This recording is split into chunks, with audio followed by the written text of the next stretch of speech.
Welcome in, guys. My name is Tony K. This is Urban Girl Scout Media. Living the dream as always. Coming to you today to talk about the NBA. Now, last night I predicted that the Milwaukee Bucks would beat the Brooklyn Nets, and they did. That's actually not what I'm here to really discuss, though. I'm here to discuss a few things I noticed from that game, from that series, and really from Milwaukee in general, these playoffs, that I think the NBA needs to address this off-season. So, of course, that's why I titled this, Issues I See the NBA Having. If you guys like this content, though, like, subscribe, comment, share. Do your part, help this channel grow. I'm not asking for any money, although if you do decide that you'd like to purchase some either original art or resold purpose gifts from the channel, feel free to reach out to me and I will provide you the store and catalog. But let's talk about the NBA. So, last night the Milwaukee Bucks beat the Brooklyn Nets. I know the score says 109 to 105 or something like that. It was a 2-point win, not a 4-point win.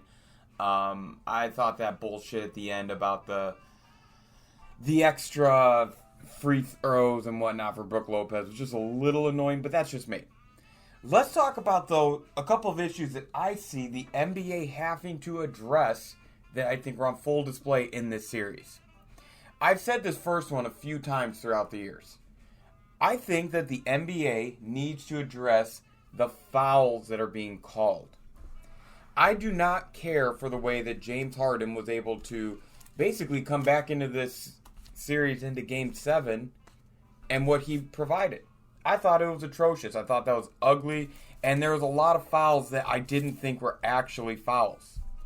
He would consistently just run into players. He created a lot of contact, and I don't know if maybe I just don't understand what the rules are within NBA contact guidelines like that. But to me, that felt like a bunch of bullshit. There was more than one play, and it's something he's done throughout his career. So that's why I said I've called this out before. He just snaps his head back, and I'm surprised he doesn't have whiplash. Hopefully part of his contract has insurance on his neck, because he snaps his neck back at the first whiff of contact and really puts the defender... I understand he's playing within the rules, and I think the NBA has to figure it out. But he's putting the defender in an unfair situation. The game's already so generated towards and so pushed towards the offensive side of the ball that I think doing things like this is actually bad. Doing things to intentionally give the offense even more of an advantage is really bad. So, James Harden isn't the only person in the NBA that does this. He's not the only person in the NBA that creates these calls, but he's definitely the most prominent of those players. I don't think I'm wrong in saying that. I think the NBA has an issue with the way fouls are being called that they need to address. They need to figure it out. You could even look at the fact that Giannis is super lucky, and this could have been a third topic in this video had this gone worse. Giannis, in a few different games, is putting his feet in players' landing spaces when they go to shoot. The NBA has had issues with this in the past, and I don't want to say Giannis is doing this intentionally, but same guy repeating it several times, it's tough to ignore that. The NBA has to figure this out. We do not need all these reviews. We do not need all these challenges. They certainly create a lot of extra timeouts for teams, which I think is bullshit. What we need is the NBA to figure out how to be more consistent with their foul calling. Simple as that. I think that there has to be a way where I, as a fan, with the camera angles that are being provided to me by the sports network I'm watching, can see that James Harden is bullshitting. There's got to be a way for the referees or someone in an office outside of the court to see that and help officiate the game better. I mean, there was fouls where there was one play last night where PJ Tucker is coming off a screen, trying to go over it, and he got sandwiched between the two players because of how they're creating the contact. I think there's some disadvantages towards the defensive side of the ball that are not healthy for basketball.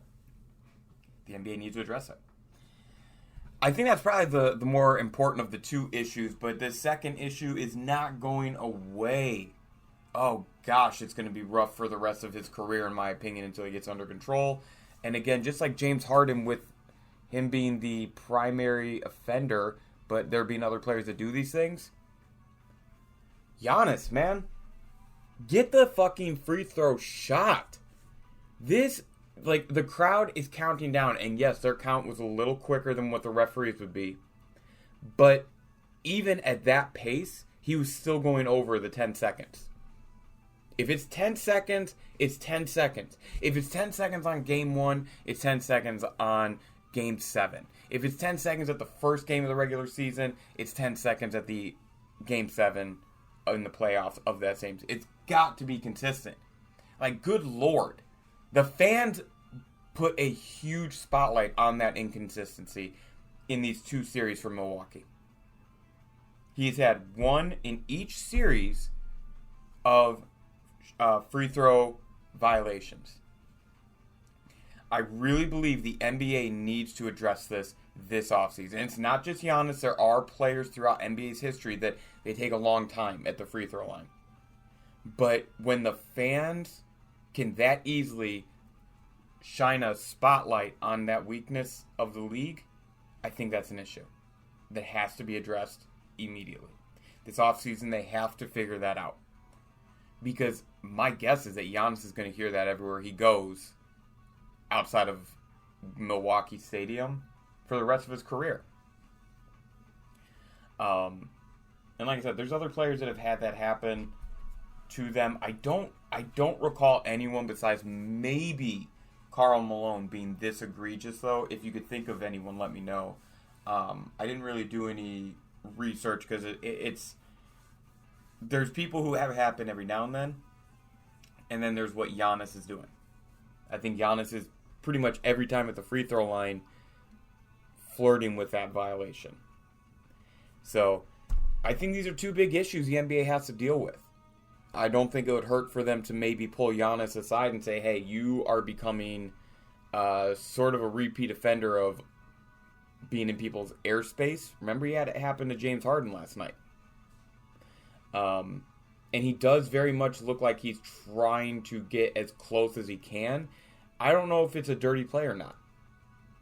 But they're very lucky that it was just Kyrie that suffered an injury in this series and not more people. And my guess is that this isn't anything new for Giannis, that he does this. And I think if you go back and look at it, you might find a pattern. Like, just within this series, within, 4 games? 4 games apart, he did it twice. And I don't believe in them being coincidences. That it was Giannis like that. I believe that there is a little bit of truth to the fact that maybe he does that. Maybe it's the way he plays defense, or he's a dirty player. You take your pick. I don't care.